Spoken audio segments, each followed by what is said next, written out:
بسم اللہ الرحمن الرحیم۔ اب میں سوالوں کے لیے حاضر ہوں۔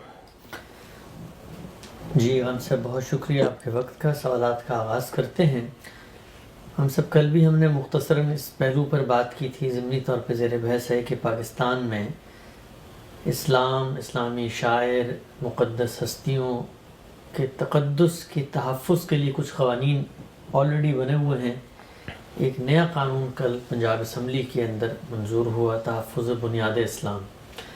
قانون تو خیر ایک طویل ہے، اس کو آپ بھی ابھی آئے گا مطالعہ کریں گے، کچھ چیزیں آپ نے دیکھی بھی ہوں گی، لیکن جو چیزیں واضح ہیں اس میں وہ یہ کہ رسول اللہ صلی اللہ علیہ وسلم کا نام ہے تو اس کا تقدس کیا ہے لکھنا، اس سے پہلے بعد میں اس طرح صحابہ اور امہات المومنین کے بارے میں ایک خاص القابات اور کچھ چیزیں طے کی گئی ہیں۔ سوال میرا یہ ہے کہ ہمارے ہاں ہم جانتے ہیں شیعہ سنی تقسیم ہے، صحابہ کے بارے میں مختلف صحابہ کے بارے میں دو آراء بھی ہیں کہ کون سے شخص صحابی تھے یا نہیں تھے یا کس کو کیا حیثیت دی جائے۔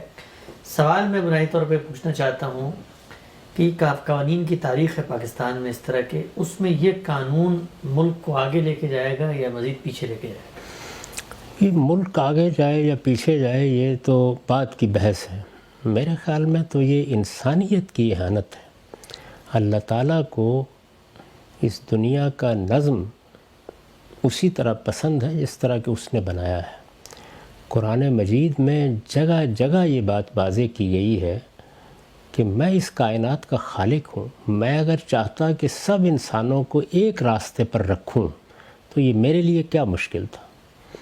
پیغمبروں کو خطاب کر کے، رسالت مآب صلی اللہ علیہ وسلم کو کسیوں مقامات پر خطاب کر کے یہ کہا گیا ہے کہ میری یہ اسکیم ہے، اس کو سمجھ کر چلیے۔ یہاں اختلافات رہیں گے، اسلوب کے اختلافات، بات کے اختلافات، فہم کے اختلافات، چیزوں کو بیان کرنے کے اختلافات، ان سے متعلق احساسات کے اختلافات۔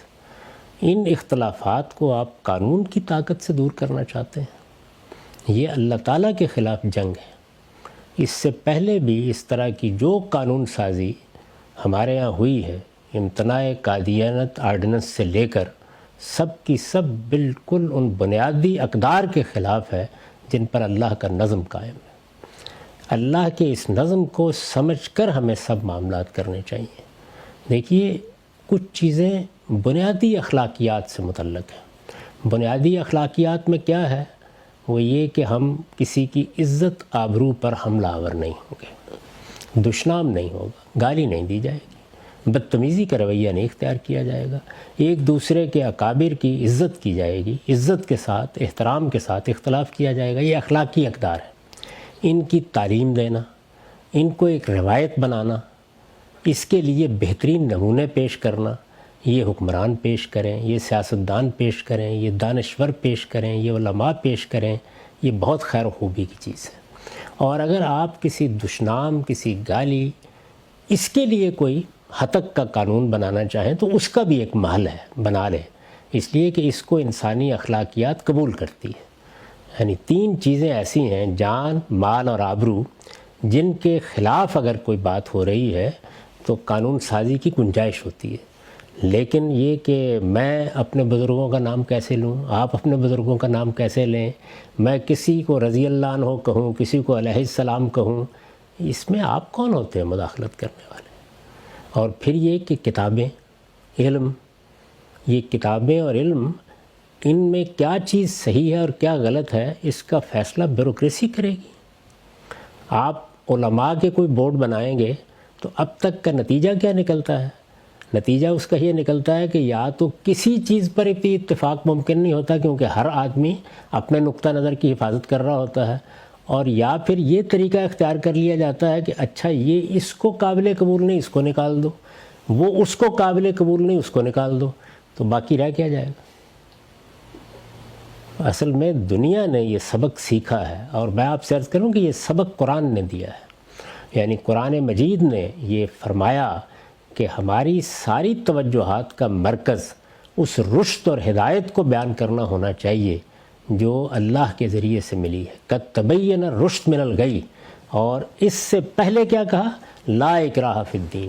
اللہ تعالیٰ نے دین جیسی چیز کے معاملے میں بھی کوئی جبر روا نہیں رکھا۔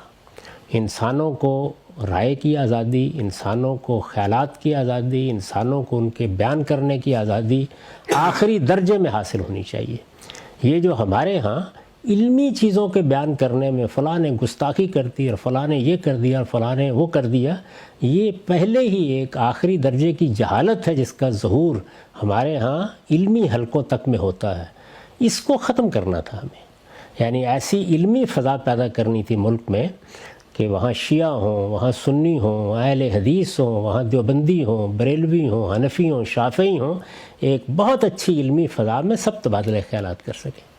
یعنی ایک شیعہ صحابہ کے خلاف اپنا مقدمہ پیش کرنا چاہے تو تہذیب کے حدود میں اپنا پورا مقدمہ ہر جگہ پیش کر سکے، اور میں یا آپ اس کی تردید کرنا چاہیں تو ہم تردید کرنے کے معاملے میں بھی استدلال کے ساتھ اپنی بات کہہ سکیں۔ اگر آپ یہ فضا پیدا کر دیں گے تو اس کے نتیجے میں تو اس سے پہلے ہی علم مر چکا، اس سے پہلے یہ پوری کی پوری قوم جس مذلت میں گر چکی، اس سے نکلنے کے امکانات ختم ہو جائیں گے۔ میرے نزدیک اس معاملے میں یہ حقیقت ہے کہ بہت ہی غیر معمولی الفاظ میں تبصرہ کیا ہے ایک صاحب علم نے کہ یہ ہماری نفسیاتی پیچیدگیاں ہیں جن کی تسکین کے لیے ہم اس طرح کے کام کرتے ہیں، اور کچھ بھی نہیں۔ اگر ہمارے اندر ایک رفعت رکھنے والی روح ہو اور ہم یہ سمجھیں کہ اللہ کی اسکیم کیا ہے، اس میں اختلافات کو کیوں روا رکھا گیا ہے، یعنی وہ کائنات کا خالق ہے اور اس بات کو گوارا کر رہا ہے کہ اس وقت بھی دنیا میں 1.5 ارب سے زیادہ نہیں ہے مسلمان، باقی 5, 6, 7 ارب کی آبادی اس کے آخری پیغمبر کا انکار کر رہی ہے۔ اور جانتے ہیں پیغمبر کا انکار کرنے کا مطلب کیا ہوتا ہے؟ اس کی تکذیب۔ پیغمبر کا انکار علمی اختلاف نہیں ہوتا، پیغمبر کا انکار کرنے کا مطلب یہ ہے کہ آپ زبان حال سے یہ کہہ رہے ہیں کہ ہم آپ کو سچا نہیں مانتے۔ دنیا میں جس ہستی کو صادق اور امین قرار دیا گیا، اس کے بارے میں اس کائنات کا خالق اس اختلاف کو گوارا کر رہا ہے۔ سیدنا مسیح علیہ السلام کو 2.5 ارب سے زیادہ لوگ اسی زمین پر، خدا کی زمین پر کھڑے ہو کر خدا کا بیٹا کہہ رہے ہیں۔ ذرا قرآن مجید پہ اس پر تبصرہ پڑھیے۔ اللہ تعالیٰ کہتے ہیں کہ کسی کو میرا بیٹا قرار دیا جائے، اس پر تو آسمان کو پھٹ پڑنا چاہیے۔ یعنی یہ کوئی معمولی بات ہے، لیکن گوارا کر رہے ہیں۔ تو اس کا مطلب یہ ہے کہ یہ ہمیں تعلیم دی گئی ہے، یعنی اس کائنات کے خالق کو تو آپ کی قانون سازی کی بھی ضرورت نہیں ہے۔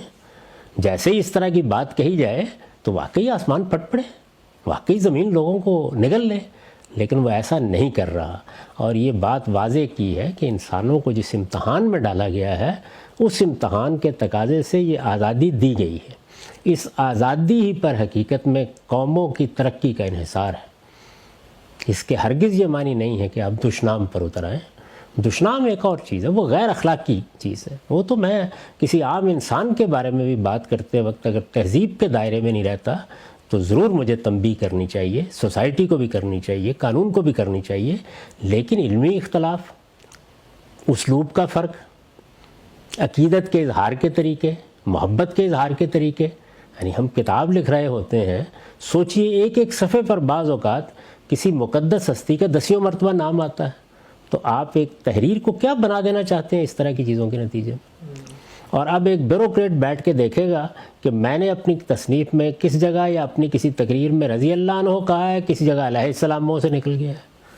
شبلی کی کتابوں پر بھی آپ نظر ثانی فرمائیں، اقبال کی کتابوں پر بھی نظر ثانی فرمائیں، اس سے پہلے تمام علم ادب کو بھی زیر بحث لائیں، ابن تیمیہ کی کتابیں بھی رکھ لیں، کیونکہ یہ سب چھپنی ہیں، سب شائع ہونی ہیں۔ امام بخاری بھی ہو سکتا ہے کہ 10 مقامات میں نکال کے آپ کو دکھا دوں جو آپ کے اس قانون کے سراسر خلاف ہے۔ کیا کریں گے؟ ابو حنیفہ، شافعی سب پر پابندی لگائیں گے؟ میرے نزدیک یہ قانون اور اس سے پہلے بھی اس نوعیت کے بننے والے جتنے قوانین ہیں، یہ بالکل بے بنیاد، بے معنی اور مزے کا خیز ہے۔ اس طرح کا قانون بننا تو ایک طرف رہا، ایسی کوئی روایت بھی قائم نہیں ہونی چاہیے۔ ایک ہی چیز ہے، یعنی ابھی بھی صورتحال یہ ہے کہ ہمارے ملک میں جس طرح کی جذباتیت ہے، ہم بہت سے مسائل ایسے ہیں جن کے بارے میں پبلک میڈیا پر بیٹھ کر گفتگو نہیں کر سکتے، اگلے دن ہنگامے شروع ہو جاتے ہیں۔ یہ کیا چیز ہے بھائی؟ اگر کسی نے کوئی ناشائستہ بات کی ہے، کسی نے گالی دے دی ہے، اس پر ضرور آپ قانون میں کارروائی کریں، لیکن اگر ایک آدمی اپنا علمی نقطہ نظر بیان کر رہا ہے، اس پر طعن و تشنیع، اس پر سب و شتم، یہ کیا چیز ہے؟ اس کے بعد آپ کس طرح دنیا کے اندر علم کی کوئی روایت قائم کر سکیں گے؟ تو اصل میں جو چیز ہم کو سکھانی چاہیے وہ یہ ہے کہ تہذیب کے ساتھ، محبت کے ساتھ، احترام ملحوظ رکھتے ہوئے، ایک دوسرے کی عزت کو قائم رکھتے ہوئے ہم اپنے اختلافات بیان کریں۔ اختلافات ہی سے علم آگے بڑھتا ہے۔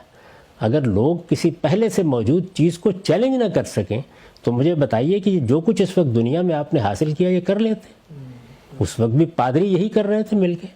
اصل میں اسی طرح کی بیہودہ خواہشات کو قانون کی صورت دے دی گئی تھی، جس کے نتیجے میں اگر کوئی سائنسدان یہ تحقیق پیش کرتا تھا کہ سورج گھوم رہا ہے یا زمین گھوم رہی ہے تو وہ عدالت میں بلا لیا جاتا تھا، اور پھر اس کا کیا نتیجہ نکلا؟ اس کے اوپر بہترین تبصرہ وہی ہے جو گلیلیو نے کیا تھا کہ تم مجھے روک رہے ہو، چلیے میں یہ بات نہیں کہتا کہ زمین گھومتی ہے، لیکن میرے نہ کہنے سے زمین رکے گی نہیں، وہ گھومتی رہے گی۔ ٹھیک ہے ہم صاحب، ٹھیک۔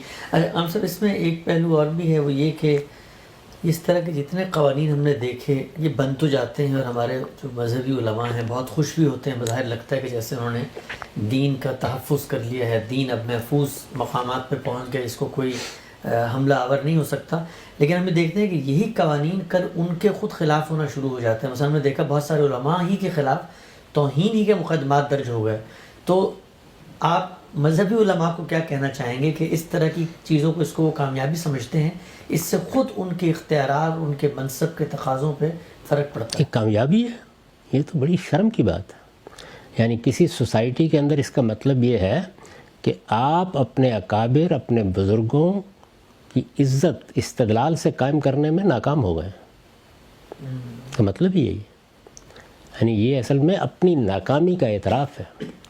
یاد رکھیے، مذہب، دین، فلسفہ، حکمت، کوئی علم، یہ سب اپنی عزت کس طرح قائم رکھتے ہیں؟ دلیل کی مضبوطی سے۔ اگر آپ رسالت مآب صلی اللہ علیہ وسلم کی عزت اور وقار کو، ویسے ہماری کوئی ضرورت نہیں ہے، یعنی وہ قائم ہے خدا کے فضل سے، ورفعنا لک ذکرک، لیکن اگر آپ قائم رکھنا چاہتے ہیں، اس میں اپنا حصہ ڈالنا چاہتے ہیں، تو اس کا طریقہ ہے کہ آپ کی سیرت کو بیان کریں۔ اس میں جو فضول قسم کی چیزیں بعض روایات سے دارائی ہیں ان کی تردید کریں، لوگوں کو بتائیں کہ یہ سارا سرمایہ جو کچھ بھی ہے اس میں وہ ہستی کس طریقے سے سورج اور چاند کی طرح روشن کھڑی ہے، کیوں خدا نے اس کو کہا ہے سراجم منیرہ۔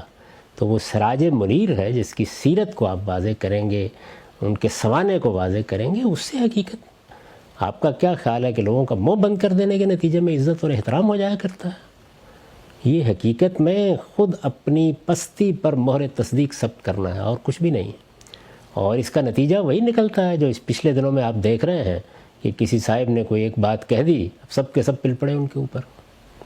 انہوں نے ایک بات کہی ہے، آپ کے خیال میں غلط ہے، آپ اس کی علمی تردید کر دیجئے۔ اسی طرح کا ہمارے ہاں بہت سی کتابوں کے بارے میں، ہاں بدتمیزی کی کوئی بات ہے، کوئی اخلاقی لحاظ سے قابل اعتراض بات ہے، ضرور توجہ دلائیے، اور اس میں دنیا میں ہر جگہ کچھ قوانین بھی ہوتے ہیں، لیکن ہمارے ہاں تو اس معاملے میں علمی تحقیق، تنقید، اپنے نقطہ نظر کا بیان، یہ ساری چیزیں ممنوع ہو جائیں گی اس کے نتیجے میں۔ یعنی یہ سب کیا ہے؟ آپ مجھے یہ بتائیں کہ اگر ایک طرف کسی ایک شخصیت کے بارے میں لفظ خطا کو بول دینے کے نتیجے میں قیامت آ گئی ہے، تو پھر دوسری جانب بہت سے لوگوں کے بارے میں خطا ہی نہیں، منافقت کے الفاظ بولے جا رہے ہیں، ان کا کیا کریں گے پھر؟ تو نتیجہ پھر یہی نکلے گا نا کہ ایک طرف سے قانون حرکت میں آئے گا تو ادھر ہر چیز کو سمیٹتا جائے گا، ادھر سے حرکت میں آئے گا تو اس کو سمیٹتا جائے گا، اور جو کوئی باوقار اصحاب علم ہوں گے، آزادی اور حریت کے ساتھ زندگی کے 4 دن گزارنا چاہیں گے، وہ آپ کا ملک چھوڑ کے چلے جائیں گے۔ تو کیا روایات ہم قائم کر رہے ہیں؟ یہ بڑی افسوسناک بات ہے۔ علماء کو بھی سوچنا چاہیے، دانشوروں کو بھی سوچنا چاہیے، قانون کے ماہرین کو بھی سوچنا چاہیے، پوری قوم کو اس کا اہتمام کرنا چاہیے کہ ہمارے ہاں آزادی رائے کے ساتھ لوگ علمی معاملات پہ گفتگو کر سکیں، اپنا نقطہ نظر بیان کر سکیں، دوسروں کے نقطہ نظر میں کوئی غلطی محسوس کریں تو اس کی علمی طریقے سے عزت کا لحاظ کرتے ہوئے تحقیق میں اپنی رائے پیش کر سکیں۔ اگر آپ یہ روایت نہیں قائم کریں گے تو علم نہیں پنپ سکتا، اور جہالت پہلے ہی بہت